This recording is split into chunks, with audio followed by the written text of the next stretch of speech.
Bonjour à tous et soyez les bienvenus dans cette nouvelle édition de votre journal de 15h dont tels sont les faits saillants.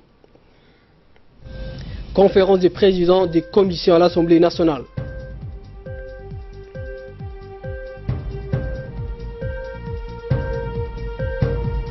Éléments concernés après l'annonce de Donald Trump.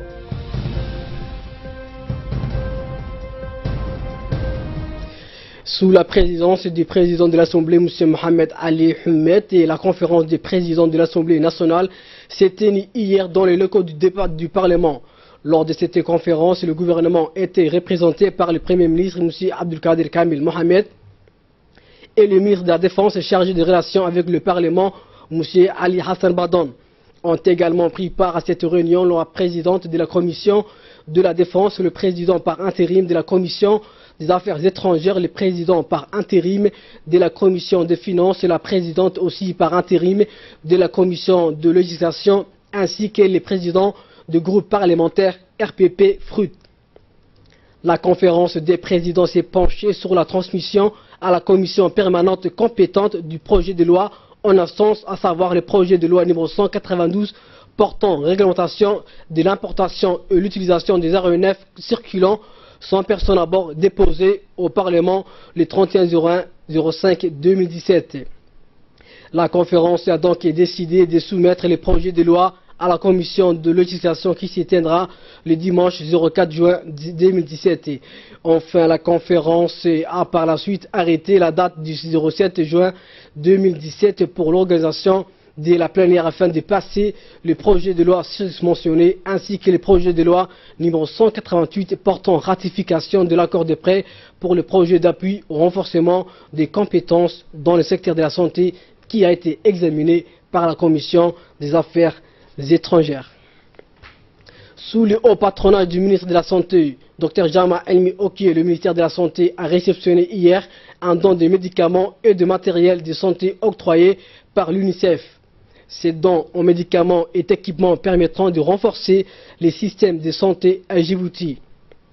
Ces dons en médicaments et équipements font suite à une visite d'échange et de partage effectifs par une délégation du ministère de la Santé conduite par le ministre de la Santé, Dr Jama Elmi Okiye, à Copenhague, au Danemark, au siège de la division d'approvisionnement de l'UNICEF en janvier dernier.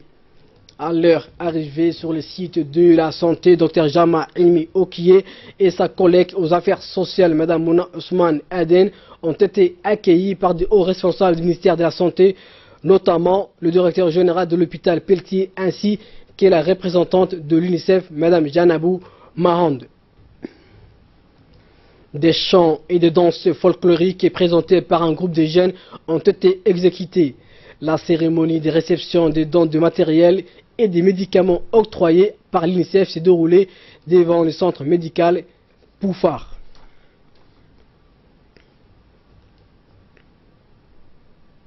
Et dans un discours prononcé à cette occasion, la représentante de l'UNICEF, Mme Janabou Mahand, a expliqué que cette cérémonie de remise d'équipements et des produits de santé au gouvernement de Djibouti à travers le ministère de la Santé et l'aboutissement d'une succession d'événements et d'activités mutuelles engagées depuis le début de l'année entre le ministre de la Santé et l'UNICEF. On l'écoute.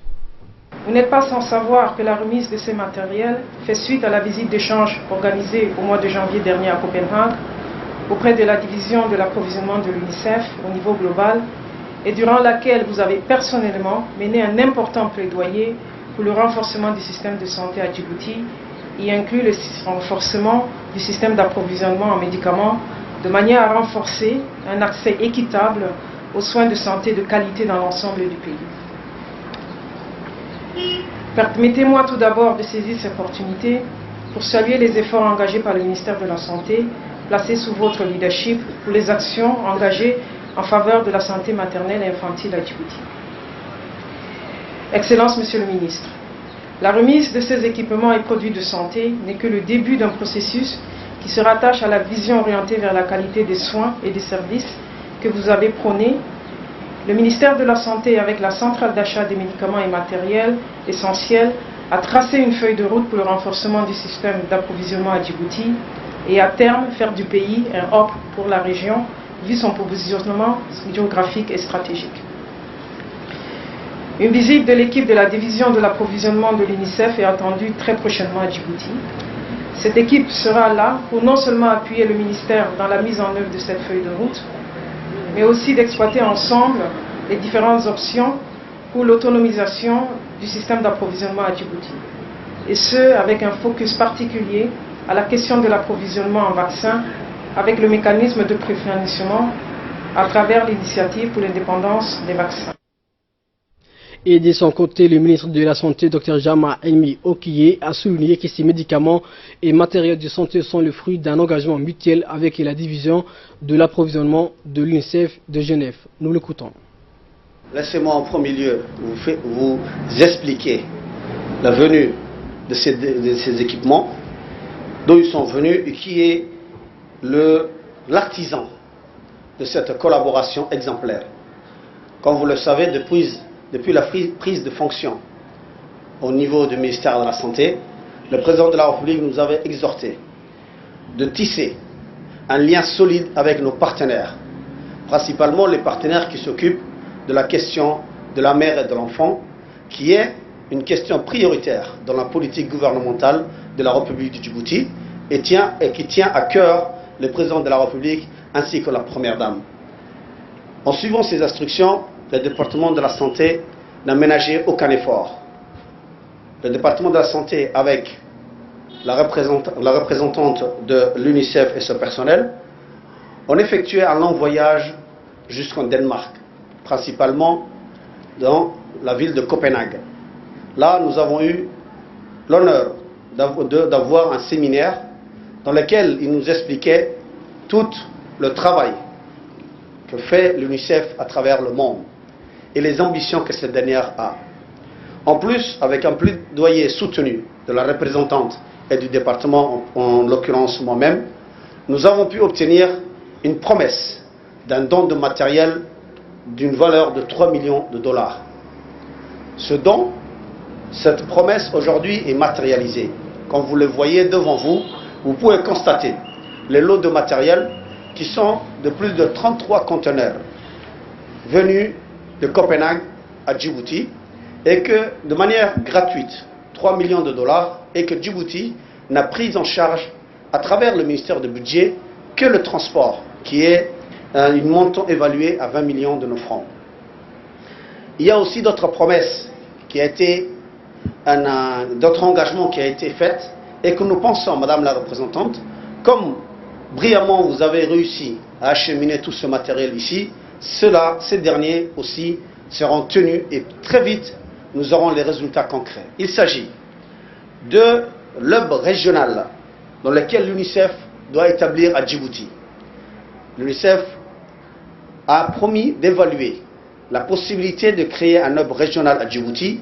Vu sa stabilité et son développement, Djibouti montrait un lieu sûr, un lieu de paix, mais aussi un lieu qui hisse des partenariats exemplaires avec les pays limitrophes. Et comme vous le savez, nous sommes entourés des pays dans lesquels il se constatent des problèmes, plus récemment le Yémen, la Somalie ou l'Éthiopie, et Djibouti se postule comme un endroit idéal pour pouvoir créer un hub régional et satisfaire le besoin au matériel, que ce soit de la mère et de l'enfant ou autre. Et nous comptons, Inch'Allah, très bientôt recevoir l'équipe technique, l'expert, pour évaluer la situation. Et nous sommes plus que sûrs que cela sera une réalité, puisque nous sommes une opportunité réelle. Au lieu qu'ils viennent du continent d'Asie ou de l'Amérique, lorsqu'il y a un problème, si à Djibouti il y a un hub régional, l'acheminement sera plus simple et plus efficace. Et le ministre de la Santé a mis en exergue une plateforme d'approvisionnement pour l'ensemble du pays africain. Il a par ailleurs évoqué la prochaine visite de la présidente de l'UNICEF à Djibouti pour renforcer le partenariat en matière de la santé entre le gouvernement djiboutien et l'UNICEF. Nous l'écoutons. Laissez-moi vous expliquer donner beaucoup plus de détails sur les matériels qui sont là. Il s'agit de médicaments destinés à la prise en charge des maladies pédiatriques. Et aussi, il y a des équipements médicaux, mais aussi des produits nutritifs. Et aussi, il y a des matériels d'accompagnement ou de matériel d'amélioration de la qualité de soins. Exemple, vous pouvez voir devant vous, tous les départements de la santé dans les différentes branches peuvent trouver ici des matériels dans lesquels ils en ont besoin. En parlant de l'Institut national de la santé, en passant par les centres de santé ou les hôpitaux, nos hôpitaux, que ce soit Pelletier, Darahanan ou Balbala. Cela montre la coordination et montre le partenariat exemplaire qu'il y a entre l'UNICEF et le ministère de la Santé. Laissez-moi vous annoncer ici aussi, sur la question du Fonds mondial, tout a été mis à plat et Djibouti a été blanchi de tout. Très bientôt, Inch'Allah, nous aurons la signature avec le responsable du Fonds mondial en signalant que ce soit remboursement, la somme effacée, Djibouti sera de nouveau dans la course et pourra, dans 6 mois, gérer elle-même le projet, Inch'Allah, des 3 maladies essentielles. Cela a été un des points dans lesquels nous avons discuté et négocié au niveau de Genève, au niveau de la conférence mondiale de la santé. Madame la représentante aussi, je voudrais que vous appuyiez davantage la venue du directeur exécutif de l'UNICEF, c'est-à-dire le numéro 1 de l'UNICEF au niveau mondial, à Djibouti. Nous savons qu'en coulisses, il y a une possibilité qui est en train de se faire filer, parce que lorsque nous avons demandé à Chanel aussi, elle nous a dit qu'elle nous aidera sur ce dossier, et je suis sûr que si vous vous approchez à elle, cela peut être une réalité. Et la République de Djibouti, en premier lieu du président de la République jusqu'au personnel de la santé, de la porte du département de la santé, l'accueilleront les bras ouverts et lui adresseront ses remerciements.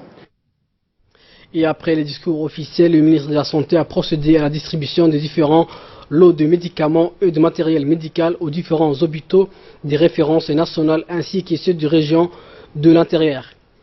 Ces matériels sont essentiellement composés des médicaments pour la santé de la mère et de l'enfant d'un montant de 3 millions de dollars. Ces matériels sont composés des équipements de protection pour les agents d'hygiène de l'Institut national de santé publique, des matériels de stérilisation pour les hôpitaux, des réfrigérateurs solaires pour le poste de santé des régions de l'intérieur et enfin des outils nécessaires aux services d'urgence et de réanimation.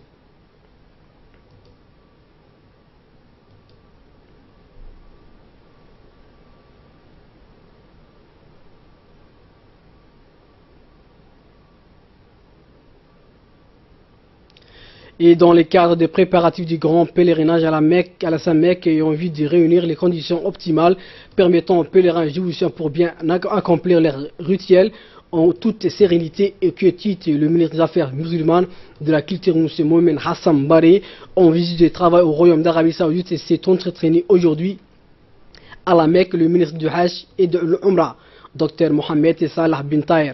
Cette rencontre s'est déroulée en présence de notre ambassadeur à Riyad, Edin Bamakarama, du conseiller du ministre M. Chouaib Adjal, du directeur général de Bien Warf, M. Ilmi Nourjama, et du directeur des affaires musulmanes, M. Alassal Abdallah Ahmed. Au cours de cette réunion, le ministre a remercié son homologue pour les facilités qu'accorde le ministère du Hajj et de l'Umrah aux pèlerins djiboutiens ainsi que les établissements chargés d'ouvrir des prestations des services tout au long de la période de Hajj. Le ministre a salué aussi les efforts titanesques déployés chaque année par le gouvernement du serviteur de lieux saints pour satisfaire les pèlerins venant de 4 coins du monde. Devant le grand nombre de Djiboutiens voulant s'acquitter de leurs devoirs religieux, le ministre a demandé l'augmentation du quota pour Djibouti afin de pouvoir la satisfaire la demande accrue des citoyens voulant aller à la Saint-Mecque. Le ministre du Hajj a promis de voir cette question et d'accorder l'augmentation requise selon les normes adoptées au Royaume. Et toujours en Arabie Saoudite, le ministre M. Mohamed Hassan Baré, accompagné par notre ambassadeur à Riyad, M. Edin Bamakarama, et de hauts cadres du ministère, se sont rendus à l'usine de fabrication de Kiswa de la Saint-Kaaba. Le ministre a été accueilli par le directeur de l'usine de la couverture de Kaaba, Dr Mohamed bin Abdallah, qui a expliqué les différentes étapes de fabrication de la Kiswa dans cette usine bâtie en 1975. La délégation djiboutienne a visité les ateliers pour voir le travail impressionnant dont une grande partie s'est fait manuellement pour préparer l'étoffe de soie noire qui couvre la Kaaba, la Mecque, qui est ornée, a mis au terre des calligraphes de la profession de foi musulmane, Shahada, et des versets coraniques brodés en fil d'or. Il était rappelé que le couverture de Kaaba est changé chaque année pendant le mois du Dhul al-Hijjah du calendrier musulman, date du correspond le début de la saison du grand pèlerinage au lieu saint de l'islam.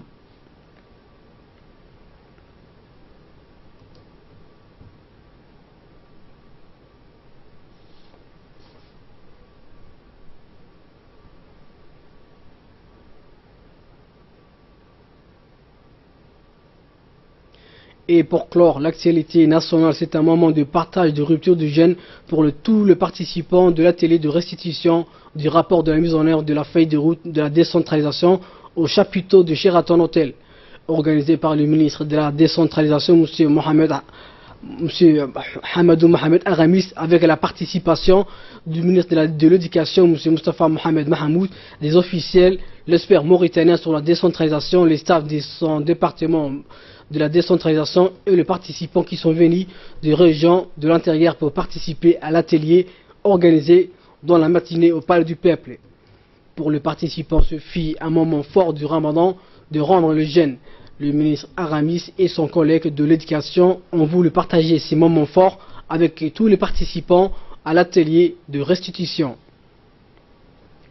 Et après passons à l'actualité internationale. Triste journée, décision funeste, gravement erronée, les réactions étrangères à l'annonce par Donald Trump de la sortie des États-Unis de l'accord de Paris sur le climat étaient unanimement négatives hier soir. Le porte-parole des Nations Unies a évoqué une grande déception.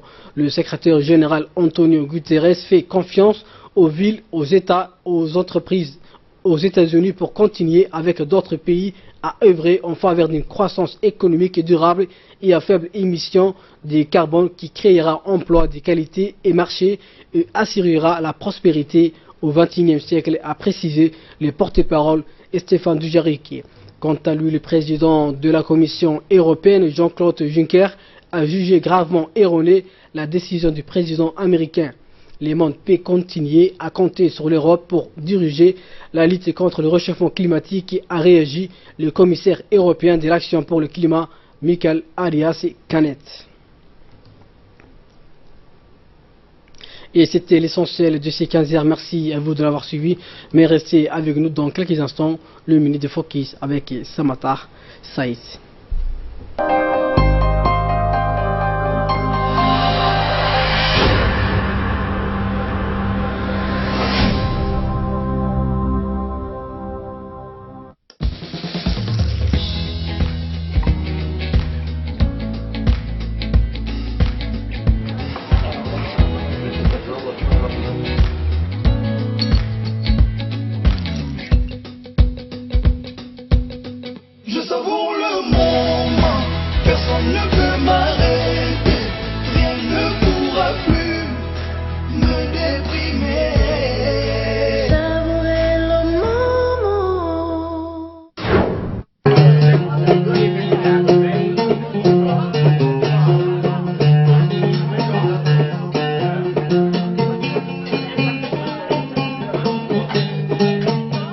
Le Sheraton Hotel de Djibouti vous invite à venir partager des soirées ramadanesques sous sa somptueuse tente Al-Khaïma. Savourez un grand buffet iftar, plus dîner composé de plats orientaux dans une ambiance musicale traditionnelle. Réservez au 21 32 86 20 ou le 21 32 80 00. TJM SARL Compagnie est une usine qui produit des tomates concentrées à Djibouti. Vous trouverez à la compagnie TJM les tomates Mariama à 70 grammes, les tomates Alvima à 70 grammes et les tomates Safi à 50 grammes. Ce sont des produits naturels, de bonne qualité et à des prix abordables. Les recettes préparées avec ces tomates sont si riches et savoureuses. Les tomates Mariama, Alvima et Safi sont des plats délicieux. Pour plus d'informations, veuillez contacter le 21 35 77 14.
Le Sheraton Hotel de Djibouti vous invite à venir partager des soirées ramadanesques sous sa somptueuse tente Al-Khaïma. Savourez un grand buffet iftar, plus dîner composé de plats orientaux dans une ambiance musicale traditionnelle. Réservez au 21 32 86 20 ou le 21 32 80 00. TJM SARL Compagnie est une usine qui produit des tomates concentrées à Djibouti. Vous trouverez à la compagnie TJM les tomates Mariama à 70 grammes, les tomates Alvima à 70 grammes et les tomates Safi à 50 grammes. Ce sont des produits naturels, de bonne qualité et à des prix abordables. Les recettes préparées avec ces tomates sont si riches et savoureuses. Les tomates Mariama, Alvima et Safi sont des plats délicieux. Pour plus d'informations, veuillez contacter le 21 35 77 14.